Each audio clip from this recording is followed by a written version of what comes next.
हरे कृष्णा। सही भक्तों का स्वागत है आज की भगवत गीता क्लास में। हम मंगलाचरण करते हैं।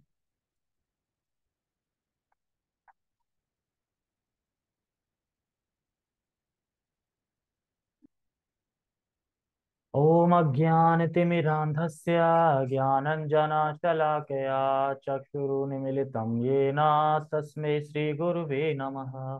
श्रीचैतन्यमनोभीष्टं स्थापितं येन भूतले स्वयं रूपः कदा मह्यं ददाति सपदान्तिकम्। वन्देऽहं श्रीगुरु श्रीयुतापदकमलं श्रीगुरून् वैष्णवांश्च श्रीरूपं साग्रजातं सहगण रघुनाथान्वितं तं सजीवम् साधुवेतं सावधूतं परिजनसहितं कृष्ण चैतन्य देवं श्रीराधा कृष्ण पादान् सहगण ललिता श्री विशाखान्विशांच। हे कृष्ण करुणा सिंधु दीन बंधु जगतपते गोपेश गोपिका कांता राधा कांता नमस्तुते। तप्त कांचन गौरांगी राधे वृंदावनेश्वरी वृषभानुसुते देवी प्रणमामि हरिप्रिये। वाञ्छाकल्पतरुभ्यश्च कृपा सिन्धुभ्य एव च पतितानां पावनेभ्यो वैष्णवेभ्यो नमो नमः। जय श्री कृष्णा चैतन्य प्रभु नित्यानंद श्री अद्वैत गदाधर श्रीवासादि गौर भक्त वृंद। हरे कृष्णा कृष्णा कृष्णा हरे हरे हरे राम राम राम हरे हरे। रामाय रामभद्राय रामचंद्राय वेदसे रघुनाथाय नाथाय सीताय पते नमः। नमो विष्णुपादाय कृष्णपृष्ठाय भूतले श्रीमते भक्तिवेदांत स्वामिनि इति नामिने। नमस्ते सारस्वते देवे गौरवाणी प्रचारिणे निर्विशेष शून्यवादी पाश्चात्य देश तारिणे। हरे कृष्णा। तो हम शुरू करते हैं आज का श्लोक। यस, ठीक है। आवाज ठीक आ रही है? आवाज माइक से आ रही ना? कल कथा करी थी, कल माइक से आवाज नहीं आई थी, कल चारों तरफ की आवाज सुनाई दे रही थी।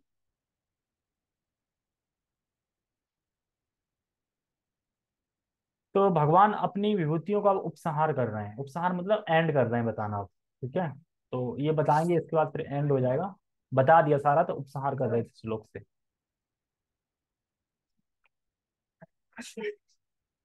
तो पहले हम श्लोक का उच्चारण करते हैं।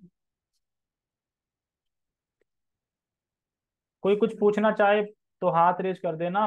स्पीकर लगा रखा है तो बोल सकते हैं, ठीक है। नान्तो अस्ति मम दिव्यानां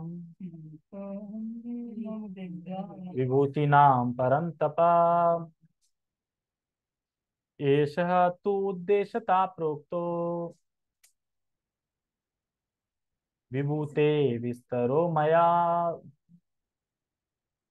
नान्तो अस्ति मम दिव्यानां नान्तो अस्ति मम दिव्यानां विभूतीनां परन्तप विभूतीनां परन्तप एष तु उद्देशता प्रोक्तो एतदुद्दिश्यते विभूते विस्तरो मया। भूते विस्तरो मया। नान्तो अस्ति मम दिव्यानां विभूतीनां परन्तप नान्तो अस्ति मम दिव्यानां विभूतीनां परन्तप एष तु उद्देशतः प्रोक्तो विभूते विस्तरो मया। एषे तदेशतो प्रभुतो भूते विस्तरो मया। मया, मम मतलब मेरा। देखो पहले लाइन हम बोल रहे हैं नान्तो अस्ति। नान्तो अस्ति मतलब अंत नहीं है, छोर नहीं है, अंत नहीं है। सॉरी।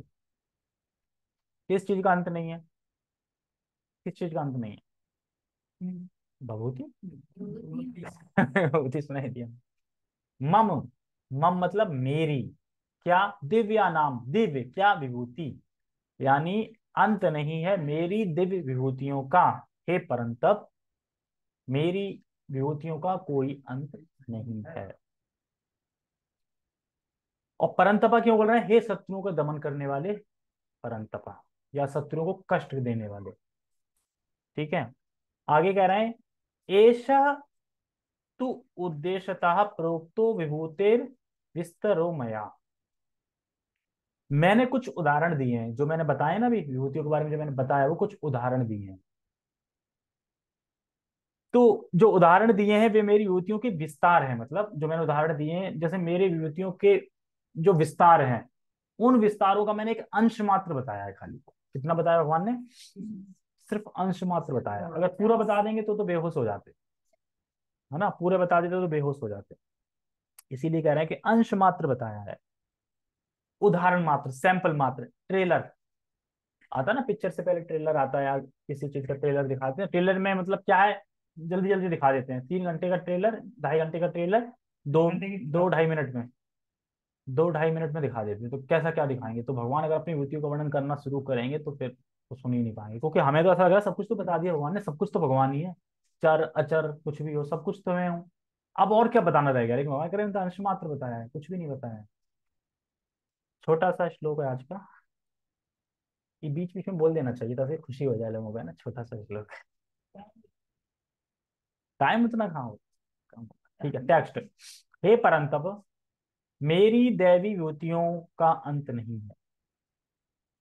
मैंने तुमसे जो कुछ कहा, एक सेकंड रुकना।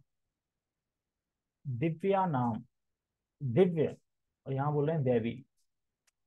हे परंतप, मेरी दैवी विभूतियों का अंत नहीं है। मैंने तुमसे जो कुछ कहा वह तो मेरी अनंत विभूतियों का संकेत मात्र है। संकेत, संकेत कर देता ना कोई कि कुछ होने वाला है, मैंने तुम्हें आगाह कर दिया है, संकेत दे दिया है, होगा ज्यादा। तो उसी तरीके से भगवान कह रहे हैं कि मैंने तुम्हें बता दिया है और इसका कोई अंत नहीं है। कितना बताऊं, अंत ही नहीं है।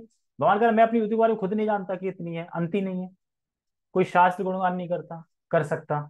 इतनी विभूतियां भगवान की, मतलब अंत नहीं है। कहने का मतलब विभूतियों का अंत नहीं कर सकता वो, इतनी है। तो क्या क्या बताया? तो मैंने अंश मात्र बता दिया है। क्यों? क्योंकि तुम उत्साहित थे ना पूछने के लिए, बताओ बताओ कैसे स्मरण करूं मैं, चीजों को देख के कैसे स्मरण कर पाऊंगा मैं। तो भगवान कह रहे ठीक है, लो सुनो, इसमें मैं ये हूँ, इसमें मैं वो हूँ। तो तसल्ली के लिए, अर्जुन की तसल्ली के लिए, और हम सबको बताने के लिए भगवान बता रहे हैं।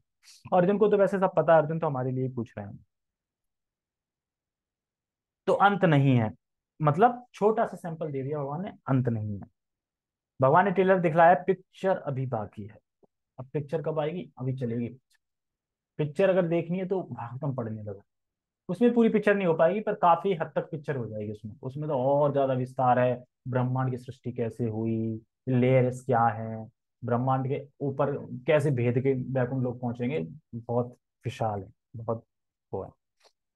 तो हमें लगता है कि सब कुछ तो भगवान ही है। अब जितने हमने विभूतियों का वर्णन सुना है 14-15 श्लोक से जब से चल रहा है, तो ऐसा लग रहा है ना सब कुछ तो भगवान है, सब कुछ तो भगवान का, सब कुछ तो भगवान ही है। हम तो कुछ करने वाले हैं ही नहीं, सब कुछ जो कर रहे हैं भगवान ही कर रहे हैं, ऐसा लगता है, मतलब लगने लगा है। और भगवान कह रहे हैं ये तो इशारा मात्र है। मतलब तुम्हें लग रहा, हमें लग रहा है कि सब कुछ बता दिया, लेकिन भगवान कह रहे हैं मैंने कुछ नहीं बताया, तो इशारा मात्र है।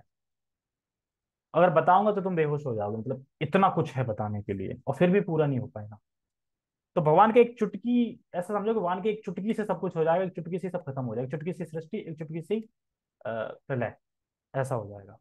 अब जो सब कुछ ये है, उसके बाद भी अगर कोई भगवान को प्रणाम नहीं कर रहा है, भगवान के लिए टाइम नहीं है, हमारे पास तो टाइम नहीं है, कैसे मंदिर जाएं, कैसे क्या करें, तो वो मूर्ख है कि नहीं? क्यों मूर्ख है? क्योंकि सब कुछ तो भगवान है और भगवान सब कुछ कर सकते हैं चुटकी में, उसके लिए टाइम नहीं है उस इंसान के पास, तो फिर वो मूर्ख ही कहलाएगा। पहले हम भी थे, पता नहीं था, अभी भी हैं, मतलब ऐसा तो नहीं है कि सब कुछ जान गए। उनके लिए टाइम निकालना अनिवार्य है, मतलब निकालो टाइम, भगवान के लिए निकालो टाइम, अनिवार्य है, मतलब कि निकालना चाहिए, निकालना है। और बता रहे हैं इसमें कि इस लोग भगवान अपना उपसंहार कर, उपसंहार में समझना एंड करना होती है बताने का। तो हमें समझ में आता है कि हम किसकी पूजा कर रहे हैं। कब कब समझ में आता है हम किसकी पूजा कर रहे हैं? जब हम ये सब सुन लेते हैं तब हमें पता चलता है कि हम कितने, किसकी पूजा कर रहे हैं, वो कौन है। ऐसे ही किसी लहदे की पूजा नहीं कर रहे हैं हम, भगवान की पूजा कर रहे हैं कि जिसकी चुटकी मात्र से सब कुछ हो जाता है, हम उसकी पूजा कर रहे हैं। और बता रहे हैं कि हमें क्यों सुनना चाहिए। इसलिए सुनना चाहिए ताकि हम समझ पाए कि कृष्ण सर्वशक्तिमान है और कृष्ण सर्व दयामय है। अगर हमें ये समझ में आ जाएगा तो फिर हम क्या करेंगे, भगवान के प्रति हमारा समर्पण और तीव्र हो जाएगा, और समर्पण हम करेंगे, भगवान की शरण में हम जाएंगे, प्रेरित हो जाएंगे भगवान की शरण में जाने के लिए। क्यों प्रेरित हो जाएंगे? क्योंकि भगवान के दो क्वालिटी हैं, एक है सर्वशक्तिमान और दूसरे हैं दयामय। जो सर्वशक्तिमान है, दयामय है, तो हम जा सकते हैं। प्रेरित हो जाएंगे, उनकी शरण में जा सकते हैं, कोई लॉस नहीं है, कोई हानि नहीं है। अगर मान लो कोई कहे कि अगर भगवान सर्वदयामय सर्वशक्तिमान है लेकिन दयामय नहीं है, तो क्या हमें उनकी शरण में जाना चाहिए? क्या आंसर है? नहीं। क्यों? क्यों? हम दया में नहीं, कभी भी बुरा कर सकते हैं, हमने क्या हाँ, कभी जैसे गुस्सा जैसे में। रावण, जैसे कंस। कंस ने क्या किया था? शक्तिमान तो था, मतलब महाशक्तिमान नहीं था, तो शक्तिमान था, लेकिन दयामय नहीं था, तो तुरंत अपनी बहन को ही काटने के लिए, गला काटने के लिए तुरंत खड़ा हो गया। अगर दया होती तो होता खड़ा? नहीं होता ना। तो हम ऐसे शरण, ऐसे किसी इंसान की शरण में कैसे आ सकते हैं जो सर्वशक्तिमान है पर दयामय नहीं? तो नहीं जा सकते। अच्छा, कोई अगर दयामय हो, सर्वशक्तिमान नहीं है, तो उसकी शरण में जा सकते हैं? तो भी नहीं जा सकते। क्यों? अरे बचा नहीं पाएगा, कोई भी आके खा जाएगा, पीट जाएगा। क्योंकि दया से क्या होगा फिर, है ना ये। इसलिए दोनों होना जरूरी हो, ये दोनों भगवान में है, इसलिए हम शरण में जाने से प्रेरित होते हैं। देखो, भगवान के अलावा कोई ऐसा है नहीं कि जिसके पास ये दोनों चीजें हो। देवता भी नहीं है, कोई सर्वशक्तिमान तो है नहीं देवता, और दयामय भी नहीं है सब। सिर्फ कृष्ण ही है, सिर्फ भगवान ही है, विष्णु ही है, ठीक है। इसलिए दोनों होंगे तो हम बड़े एकनिष्ठ भाव से कृष्ण की शरण में जा सकते हैं, क्योंकि कोई फिक्र नहीं, सर्वशक्तिमान है बचा लेंगे, दयामय है कुछ होने ही नहीं देंगे, कुछ करेंगे नहीं। तो ये दोनों चीज बता रहे हैं, ठीक है। तात्पर्य पढ़ते हैं। शिवदयाल प्रभु को लग रहा है बहुत ठंड लग रही। आज से क्या होता है, आप प्रोफाइल कैसे खोल लिया आज?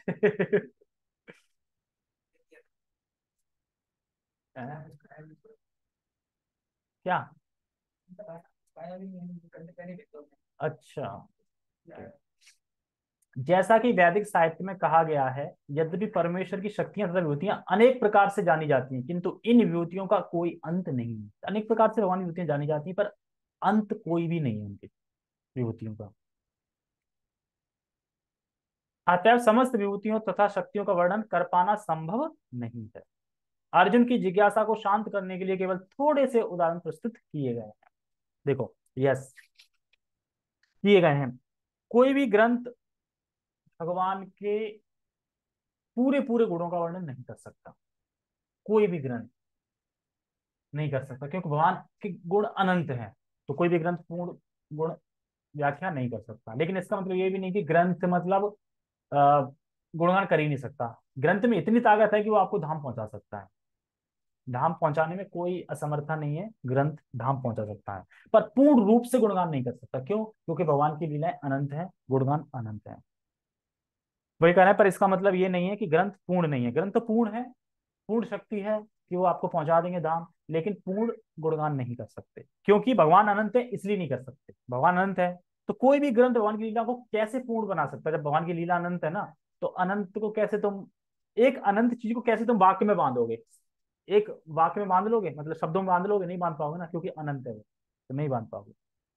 क्योंकि यह वस्तु अनंत है, इसको हम वाक्य में नहीं बांध सकते। जैसे कि श्रीमद् भागवतम 2:8-36 में बता रहे थे प्रभु जी, भगवान खुद अपने को पूरी तरह नहीं जान पाते, जानते हैं। क्यों? क्योंकि जानते हैं तो और बढ़ जाते हैं, फिर जानते हैं तो और बढ़ जाते हैं, फिर जानते हैं तो और बढ़ जाते हैं। लेकिन इससे यह नहीं कि इससे भगवान की सर्वज्ञता का दोष का दोष कोई नष्ट नहीं होता। ऐसा नहीं कि भगवान सर्वज्ञ नहीं, सर्वज्ञता है, लेकिन वो अपने आप को नहीं जान पा रहे, क्योंकि बढ़ जाते हैं। जान गए कंप्लीटली, हाँ मैं यूं, फिर और शक्ति बढ़ गई, फिर जान लिया, हाँ फिर और शक्ति बढ़ गई। ऐसे होता रहता तो फिर वो जान ही नहीं पाते अपने गुणों को नहीं। लेकिन जब उन्हें जो जानना है, जो करना है, तब अपने आप जान जाते हैं, कर लेते हैं। लेकिन वस्तु अनंत है, इस कारण से नहीं बन पाते। ठीक है, ये कौन क्या पूछ रहा है? अनंत कहकर ही बन सकते हैं, अनंत कहकर ही बांध सकते हैं। कौशल कह रहा है कि वाक्यों में नहीं बांध सकते, अनंत कहकर बांध लो ना कि भगवान की लीला अनंत है, लो बंध गए। वो एक अलग बात हो गई, ये तो हंसी वाली बात हो गई। ठीक है, अब हम मथुरा महात्मा करते हैं। मन है सुनने का या नहीं? ओके। हरे कृष्णा। वृंदावन मथुरा धाम की जय। चैप्टर 13 है। अब ये बताएगा कि कहीं और क्यों जाएं। सभी इच्छा को पूरा करने वाला मथुरा धाम, सभी इच्छाओं को, पैसा हो या फिर दौलत शौहरत हो, कुछ भी हो, एनीथिंग, सभी इच्छाओं को पूरा करने वाला। अब ये तो नहीं है कि अब तो दारू पीने की इच्छा है, तो चले जाए वहां पे। हाँ जाओ, कोई नहीं, दारू पीने के हिसाब से जाओ, जाओ तो वहां दारू अपने आप छूट जाएगी, फिर भगवान बचेंगे। हाँ, तो वही तो हर इच्छा को पूर्ण करती है, तो इसीलिए कह रहे हैं कहीं और क्यों जाना, सब कुछ यहीं पे है। लोग जाते नहीं है, कितने कितने दूर दूर जाते हैं ऐसे, बताओ क्या क्या घाटियों पे पता नहीं चढ़ चढ़ के जाने कहाँ कहाँ जाते हैं। बहुत सारे तीर्थ हैं जहाँ पे जाते हैं, लेकिन मथुरा वगैरह नहीं जा पाते है ना, मथुरा बगल में वहाँ नहीं जा पाएंगे, बिल्कुल जानते नहीं मथुरा में सब कुछ है, हर इच्छा पूरा करने वाला मत, वो घूमने के लिए आते हैं इंद्र तृप्ति के लिए, आंखों की इंद्र तृप्ति तो है। जैसे कि वो कह रहे थे ना कि अपने प्रभु जी जब क्लास कर रहे थे तो वो है ना, जो प्रभु है ना वो गुस्सा दिलाने वाला जो क्वेश्चन करते हैं। रोहिणी माता नहीं, उनका नाम क्या, नाम याद नहीं आ रहा मुझे, अब जो भी नाम है, नाम अभी याद नहीं आ रहा। तो कह रहे कोई नहीं, आप प्रश्न, हाँ केशव सर, हाँ। कह रहे आप प्रश्न पूछ रहे ठीक है, तो अभी मैं बिल्कुल गुस्से में नहीं हूँ, पूछ सकते हैं। तो कह रहे मेरी ब्रजवासी ना मेरे दोस्त हैं, मैं जानने वाले हैं, लेकिन वो लोग भक्ति तो करते हैं, सब कुछ करते हैं, कृष्ण को मानते हैं, पर गुरु आचार्य, ऐसे ही कुछ बोला ना, गुरु आचार्य को नहीं मानते। कह रहे तुमसे कहा किसने कि तुम ब्रजवासी के साथ जाओ पूछो, मतलब किसने कहा तुमसे, मतलब ये किसने ड्यूटी दे दी है, मतलब मैं कहीं जा नहीं रहा हूँ और तुम फिर कहीं क्यों जा रहे हो, मतलब तो हम उनको क्या मतलब बोले, मतलब क्या एड्रेस करें, कैसे उनसे डील करें, क्या डील करनी नहीं, यही तो डील करनी कि डील नहीं करनी। तो वही है कि, तो वही एक बड़ी बात कह रहे थे, मतलब बहुत अच्छी बात लगी मुझे प्रभु जी की, कि जब क्या राधा कृष्ण हमारे वृंदावन इस्कॉन में नहीं है, फिर और कहीं क्यों जाना, है ना? अपने मंदिर जाओ ना जहाँ राधा कृष्ण, जहाँ प्रभुपाद जी के, मतलब वो अलग मंदिर बता रहे थे ना, जहाँ पे मतलब इस्कॉन का मंदिर नहीं है, अलग है, तो वहां पे अब लोग जाते हैं और प्रभुपाद जी की निंदा सुन लेते हैं वहां जाके, है ना, अरे प्रभुपाद जी तो अमेरिका चले गए थे, अभी भी लोग क्या जानते हैं इस्कॉन के बारे में, इस्कॉन जी बाहर पैसा भेजता है, यही जानते हैं। ऐसा करो आप जुड़ जाओ और जुड़ के देख लो आपका पैसा जा रहा है क्या, आपसे पैसा कोई मांग रहा है क्या, आप पूरी जिंदगी जुड़े रहो तब भी पैसा ना दोगे तभी पूरी जिंदगी जुड़ के तुम भक्ति कर सकते हो, पैसा थोड़ी मांगा मांगा जा रहा है तुमसे।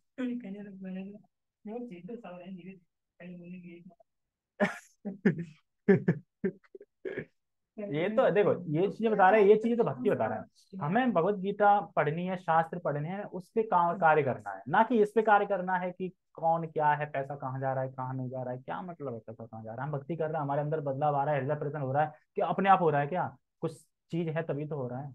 जहाँ आज इसने गीता दान करी, जो इस नाम दे कर 2 हफ्ते से कह रहा था, क्या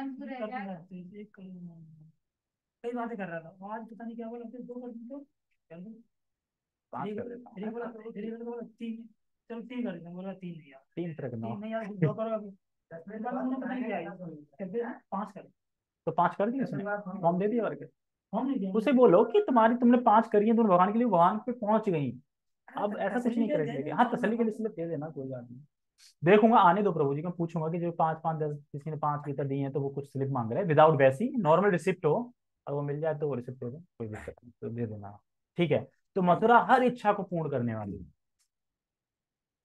अभी भी नहीं जा पा रहे हैं बता इच्छा पूर्ण करने के लिए, अभी मैंने आज ही प्रभु जी का मैसेज आया था कि आप नेक्स्ट टाइम से आएंगे तो हमारा गेस्ट रूम तैयार हो गया है, अवेलेबल है, आप जब नेक्स्ट टाइम आएंगे तो हम बता देना, आप वहाँ रुक सकते हैं।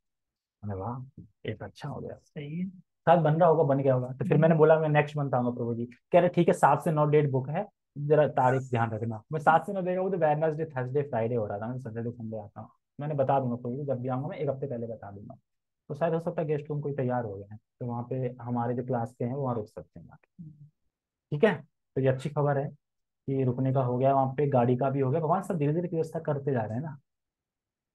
और तो आज आप नहीं, सबके लिए होगा गेस्ट रूम, ठीक है, हम पढ़ते हैं। ब्रह्मांड पुराण में कहा गया है, सत्यम सत्यम मुनि श्रेष्ठ, भ्रुवे शपथ पूर्वकम सर्वभिष्ट प्रदम्यायम मथुराया समम क्वचित।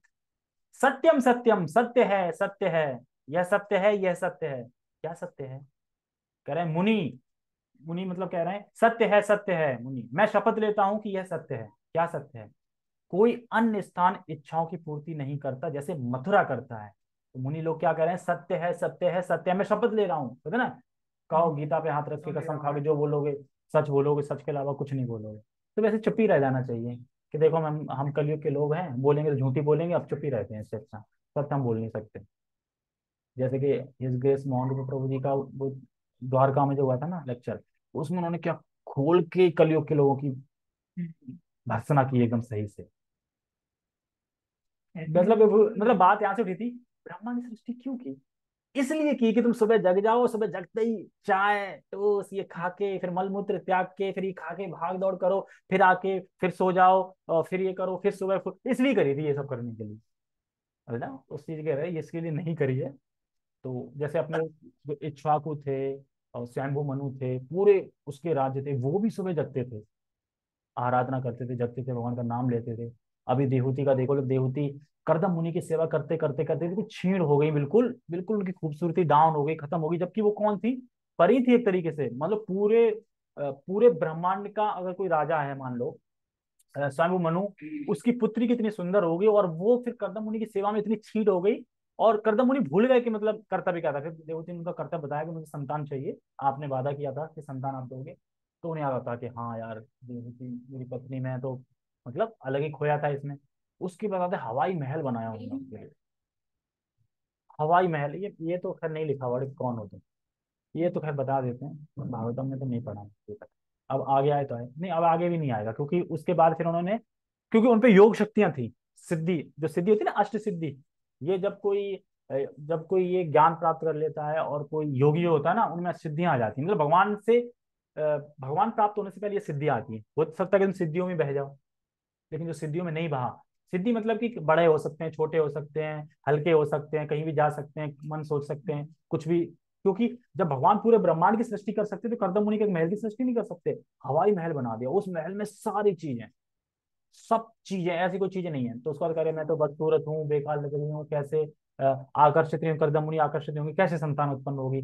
फिर कर्दम मुनि कहते हैं कि ठीक है, ये जो विष्णु का जो सरोवर है, सरोवर नाम था कुछ, उस सरोवर आप जाओ, स्नान करके आओ। तो जैसे स्नान करने जाती है, वहां पे हजारों सखियां होती हैं उनकी, मतलब प्रकट कर देते हैं वो कर्दम मुनि।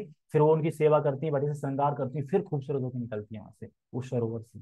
शुभ करो मतलब, अब उसका नाम ही नहीं आ रहा मुझे, सरोवर है विष्णु की है, कुसुम सरोवर है, पता नहीं कौन सी, जहाँ पे विष्णु के उससे ना पानी थोड़ा पसीने का पानी था किसका बन रहे, तो उससे सरोवर बन जाती है जब वो करदम मुनि से मिलने आते हैं भगवान विष्णु का।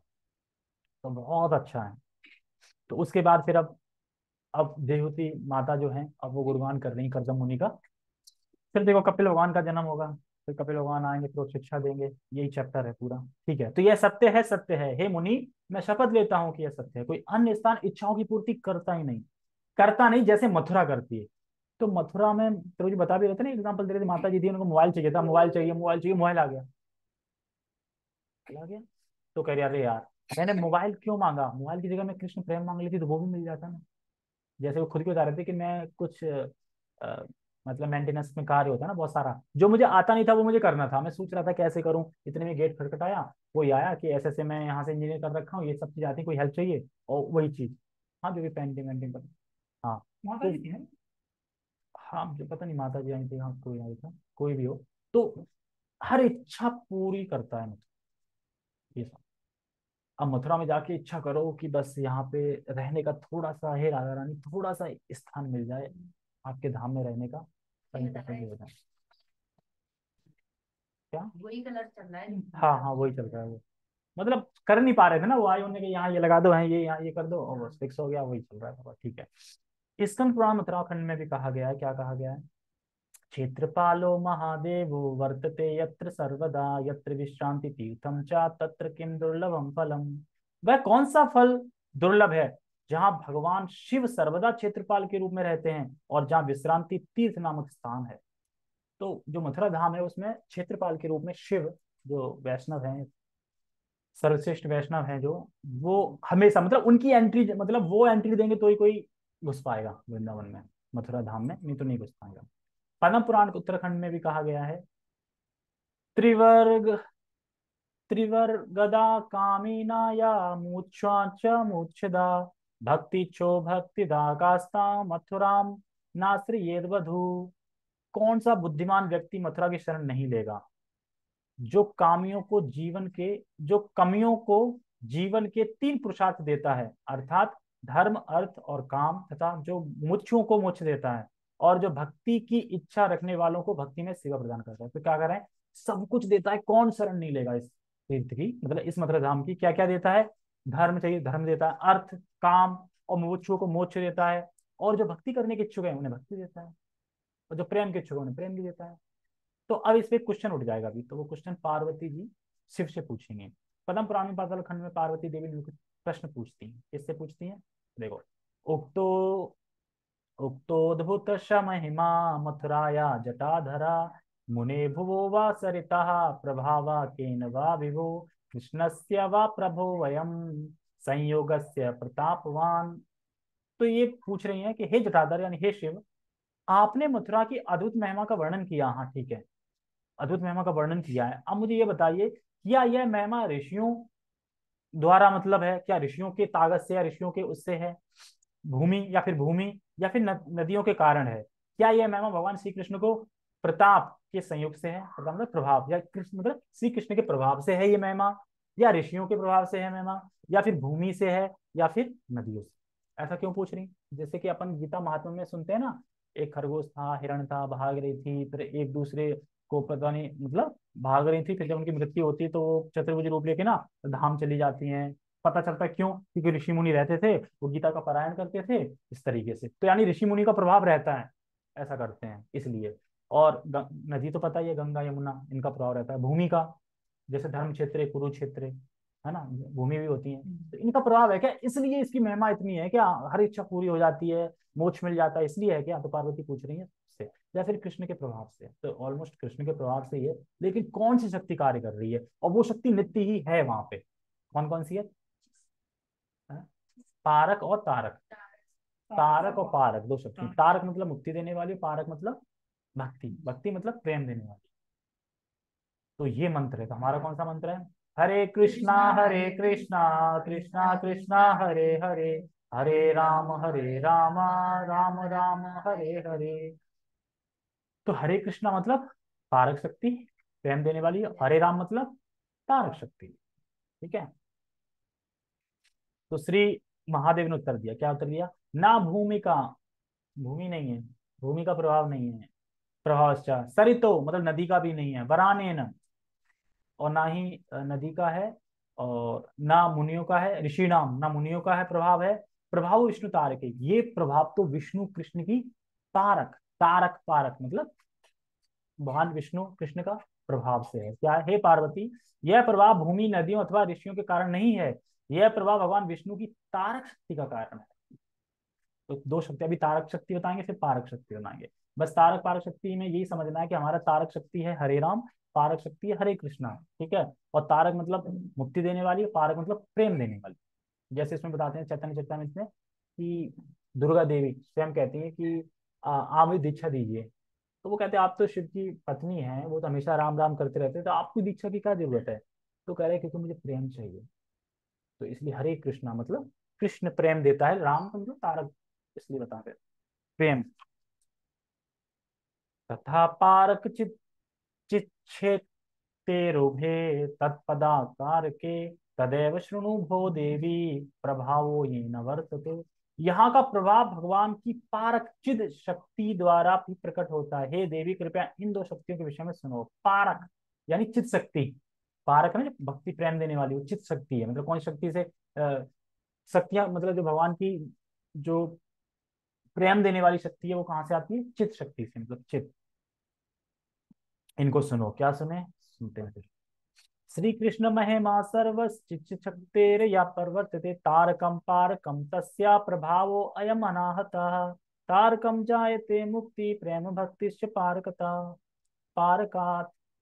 भगवान श्री कृष्ण की समस्त शक्तियां उनकी चित शक्ति से प्रकट होती। ठीक है, मतलब जितनी शक्तियां उत्पन्न होती चित शक्ति से उत्पन्न होती है।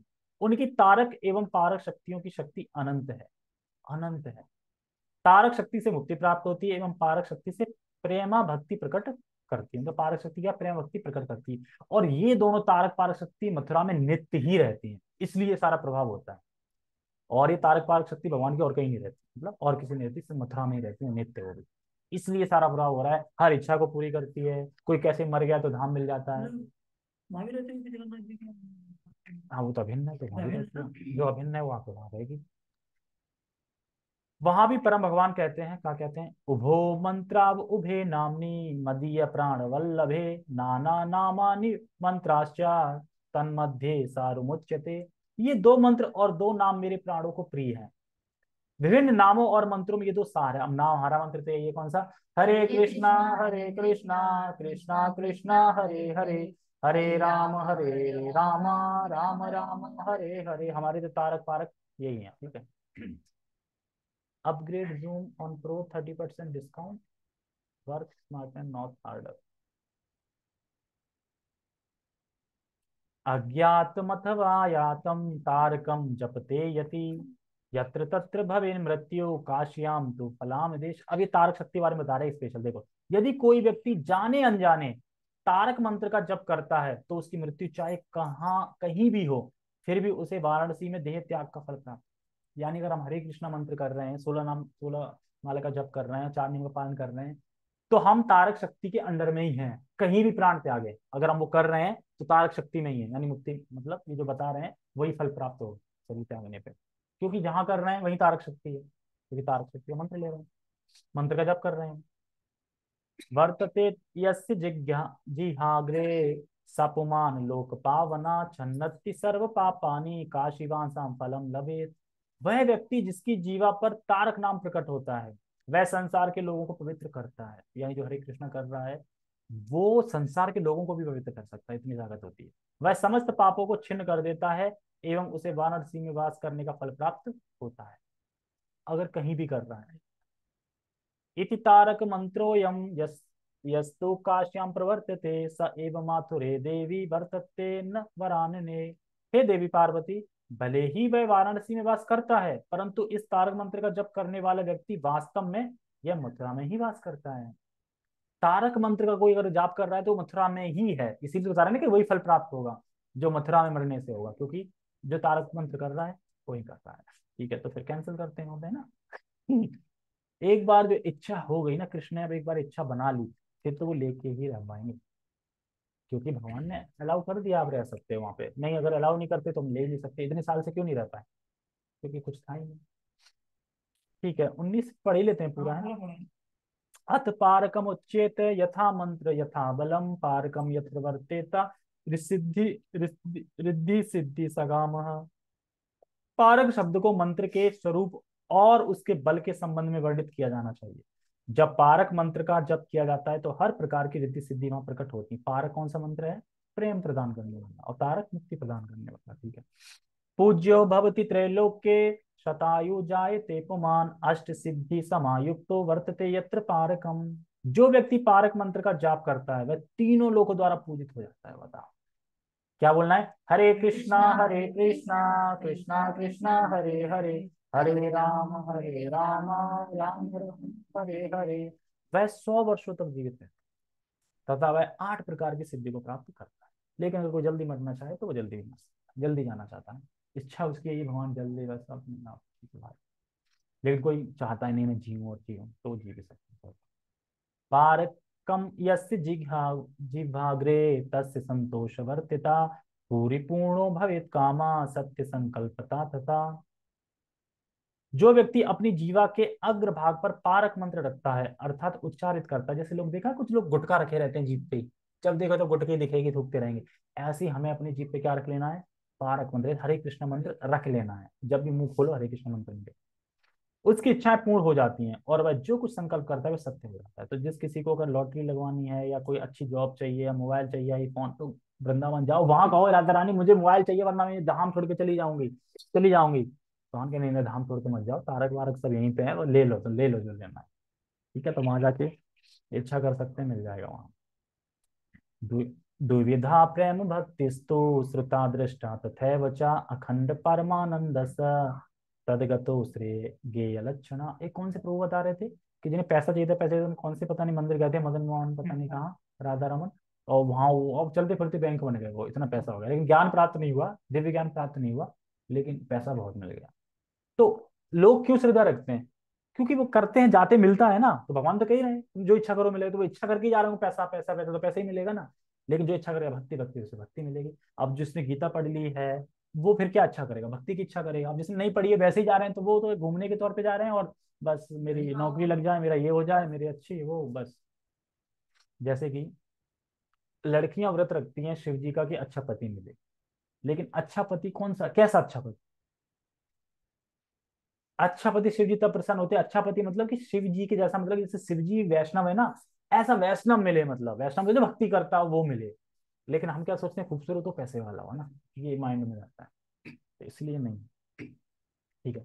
प्रेम भक्ति सेवा दो प्रकार की होती है, जिसके विषय में सुना जाता है और देखा जाता है। अखंड परमानंद को उसका लक्षण जानना चाहिए। अश्रुपातः क्वचिन् नित्यं, क्वचित् प्रेमाति विफला, क्वचित् सत्तस्य महामूर्छा, मद्गुणो गीयते क्वचित्। कभी कभी वह अश्रु प्लावित करते हैं, तथा कभी कभी वह नृत्य करते हैं, तथा कभी कभी वह प्रेम से अभिभूत हो जाते हैं। कभी कभी वह मूर्छित होते हैं और कभी कभी वह मेरे गुणों का गान करते हैं। तो ये प्रेम भक्ति के लक्षण बताए जा रहे हैं कि लक्षण क्या है उसमें। ठीक है, तो यही है कि जो अष्ट सत्य, मतलब अष्ट सत्य विकार जो आते हैं ना, उसकी बात हो रही है। ठीक है, मैंने बहुत टाइम ले लिया तुम सबका। हरे कृष्णा। जगत गुरु शील प्रभुपाद की जय। श्रीमद् भगवद गीता की जय। निताय निताय गौर प्रेमानंदे। हरि हरि बोल। हरे कृष्णा।